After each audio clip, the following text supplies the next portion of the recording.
some great camera work. A huge break in the hunt for the killer. New York City police announcing that a suspect has been arrested in the brutal murder of United Healthcare CEO Brian Thompson. He's 26-year-old, you're looking at him right now, Luigi Mangione. He was found hundreds of miles away from Manhattan, I think 285, eating at a McDonald's in Altoona, Pennsylvania, after being spotted by workers. The New York Post reports that he's an anti-capitalist Ivy League grad. He was valedictorian of his high school class, who liked online quotes from Unabomber Ted Kaczynski. Here's what police had to say. Officers recovered a firearm on his person, as well as a suppressor, both consistent with the weapon used in the murder. They also recovered clothing, including a mask consistent with those worn by our wanted individual.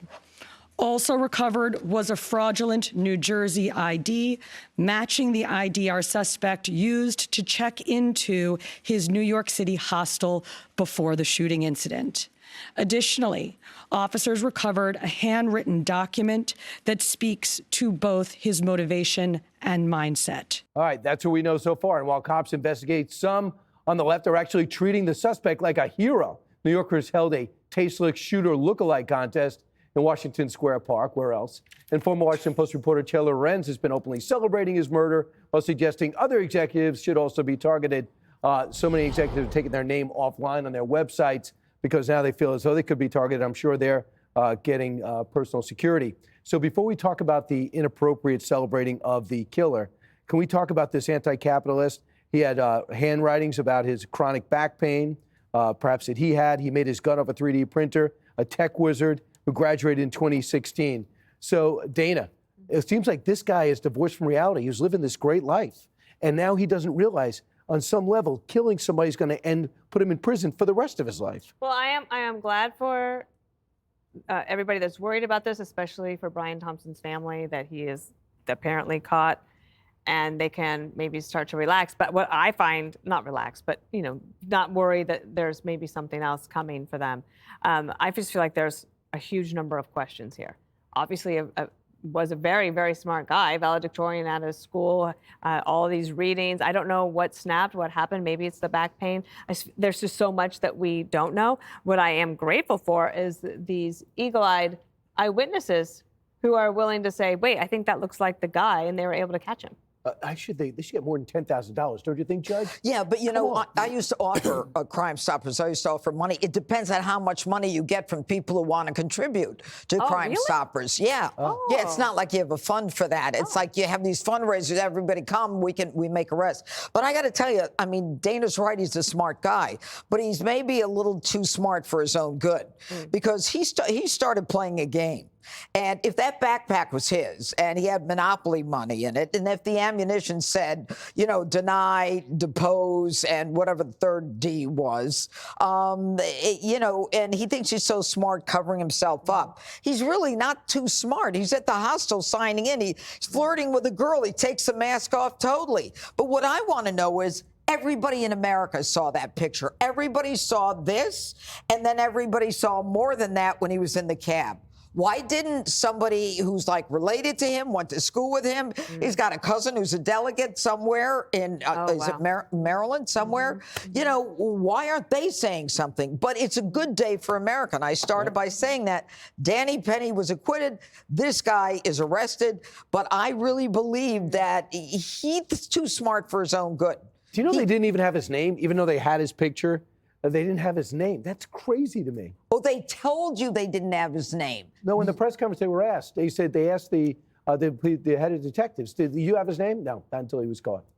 So I thought that was crazy. Really? Yeah. Harold, how do you feel about this perverse thing? People celebrating. Well, healthcare companies and these fat cats deserve it. They shouldn't do that. I don't care what side of the aisle you're on. But I want to just say something to this. I think they may not have known his name because he wasn't in any system. So you just can't see a picture and know the name. Two, I think there's so many more questions today, and I think what the judge was saying too. How did he know that Brian Thompson was going to walk out of that where he walked out of at 6:40 in the morning? I know he probably knew that thing was at 8 a.m., but did he have more information about where he was coming from? Because it seemed to be so much there. Evidently, he's a tech wizard. Maybe he could hack into this guy's personal account. His calendar. Or we don't know the answer. We're going to find that out. 2, maybe there were family members that saw it and shared some information. We still don't know all that they know. There's so many more questions here. I remember when the Uvalde thing, the tragedy in Uvalde happened in the school, and we sat on this set, and the judge and I both said there are going to be some awful things we're going to continue to learn about this. I just don't think this story is over yet. Obviously, to answer your question, we live in a really, really perverse and dangerous and awful place when people are willing to say the things that people are saying online. And then for this person at the Washington, I don't know which, the Taylor Lorenz, celebrating CEOs. Because what kind of society do we live in? I can understand you disagreeing with a company's policies, but that doesn't mean that you have the right, that anyone has the right to go and kill somebody. Now, this young guy right here, if indeed he's the person, and they prosecute him, I hope he gets a death penalty. I hope he's prosecuted to the fullest We don't extent. have the death penalty in New York. Well, maybe you can get him to get in there. You and Trump can figure something out. I Judge, did the way it you the guys. first time in New York. And finally, the last thing I would say is, I hope the only one person I know in this set who has real back pains is Jesse. I hope he is not pushed to make any efforts a ghost like gun. this. Don't make a ghost make a gun. gun I or was anything like that. homicidal after And this is my not a moment to be emergency like, back surgery. No, you're right. I wanted to kill Johnny, though. Right. Because he assembled my chair, which put me into this surgery. I was so wrong about this case. Last what would you week, they say? came on. I said, this guy's a pro. Yeah. Total Yeah, I know, professional, I just know, by the way right. he acted. Yeah. Right. And then it turns out he was so horny, he took his mask off to flirt with a barista. And he keeps the murder weapon on him. And he has a manifesto. It's almost like he wanted to get caught. Because you go into a McDonald's, you go into a Starbucks, you know they have cameras. You got to go to get a hot dog on the side of the street if you're that hungry. Get a water bottle from the guys that sell these things. This guy was obviously looking for notoriety. Right. And good, he's got it. Now, he's a prep school kid. He's politically connected You think in he's Maryland. ready for prison? I don't think anyone's ready, Brian. Maybe you are, Brian, in a different way. But this guy's not ready. He's way too soft. He's going to get annihilated on the inside, and good. If he's not going to get the death penalty, maybe someone will do him justice behind bars. That's all I have to say about that. You should stop there. Right. People say that a lot. Yeah. All right, yeah, we'll see if we find more about Luigi. Luigi. God, those Italians, Brian, I know. unbelievable. You hurt my people. That's unbelievable. Like the mob thing isn't hard enough to shake. Now we got a murderer 6 blocks away. All right, ahead. Donald Trump is making good on a pledge that Joe Biden failed to do. We're going to tell you what that is. Comma next.